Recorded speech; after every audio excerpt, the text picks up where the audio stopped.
We're on to week 2 of our Be Rich series, and this week we're looking at crime prevention and safety, and it's great that we have got Steve with us from HMP Woodhill.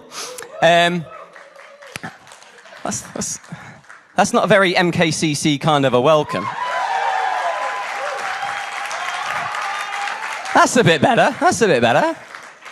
I remember one of the first times I went into HMP Woodhill when we did a service in there, and we did the first song, and the guys were a bit like...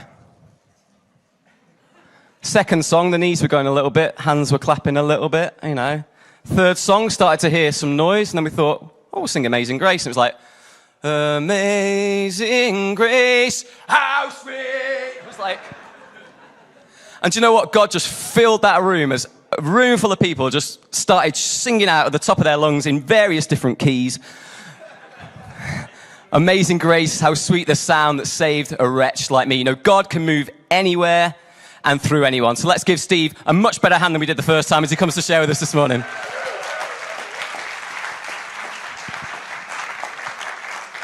Hey guys, how you doing? You good?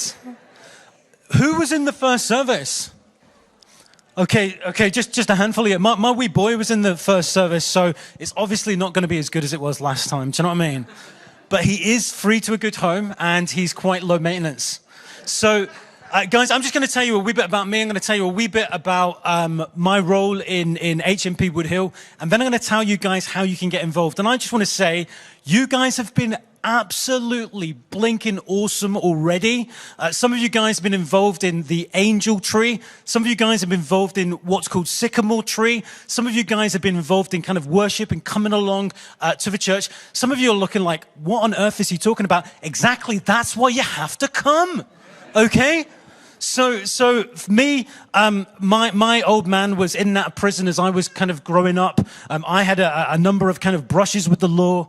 I got saved, and a long journey kind of led me into pastoral ministry. I did that for 12 years, and 13 months ago, I became the managing chaplain of HMP Woodhill.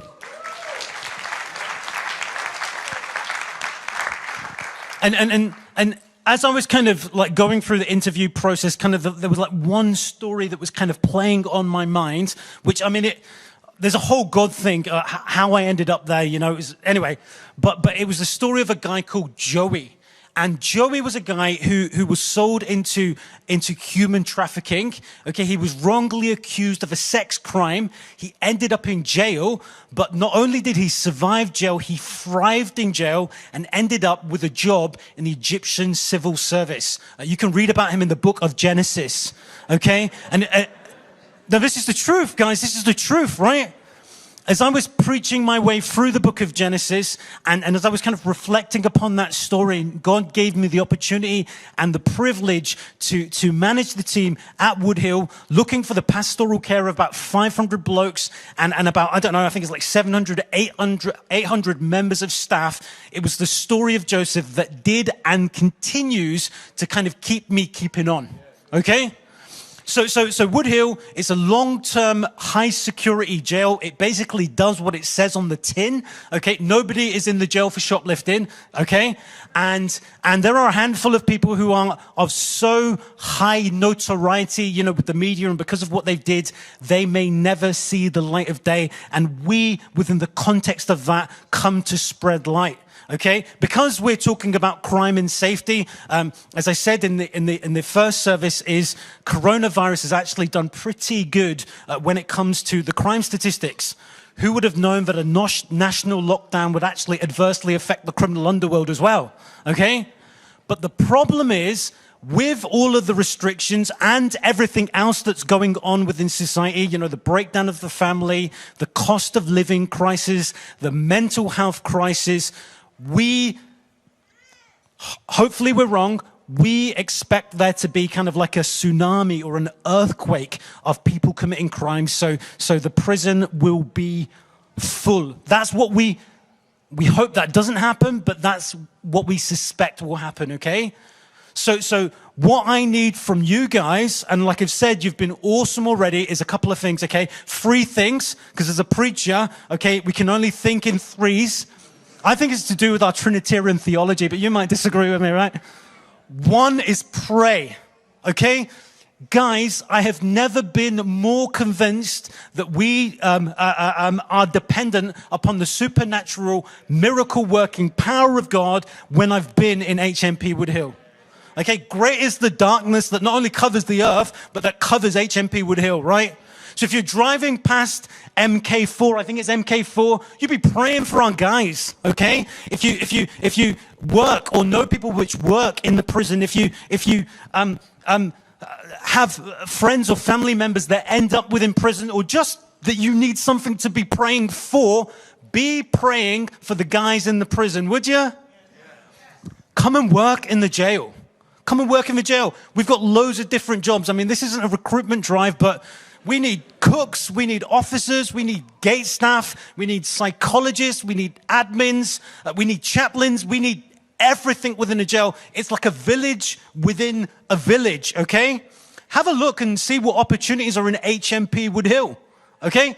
And finally, come and volunteer as part of a chapel, right?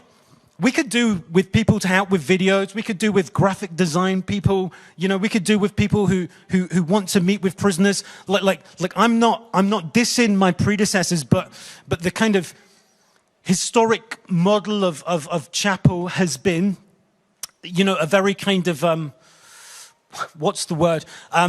Let's just say a more classical liturgical style of worship, which is all cool, man. Do you get me? That's all cool.